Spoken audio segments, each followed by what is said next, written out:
بسم الله الرحمن الرحيم. الحمد لله وحده والصلاة والسلام على من لا نبي بعده. روى أبو هريرة رضي الله عنه قال: قال رسول الله صلى الله عليه وسلم: من جلس في مجلس فكثر فيه لغطه فقال قبل أن يقوم من مجلسه ذلك: سبحانك اللهم وبحمدك أشهد أن لا إله إلا أنت أستغفرك وأتوب إليك، إلا غفر له ما كان في مجلسه ذلك. أخرجه الترمذي والنسائي.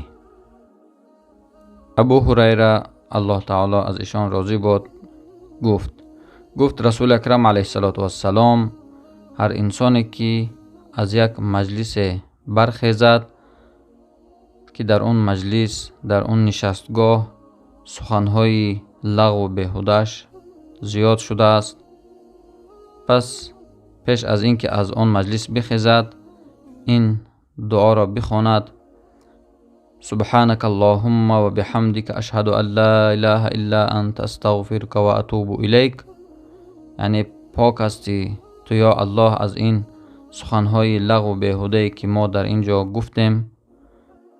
بار الها و تو را حمد میگویم، گواهی میدهم بر این که نیست اله لایق عبادت و پرستش بجز تو. از گفته هایی که بیهوده گفتم، سخنهای لغو و بیهوده که از دهان من برآمد، توبه میکنم به سوی تو، بخشش گناه میطلبم از تو، مگر اینکه همون گناه ها و خطاهایی که گفته شد در این مجلس از این انسان بخشیده می شود. و صلی الله تعالی و سلم علی خیر خلقه محمد و آله و اصحابه اجمعین.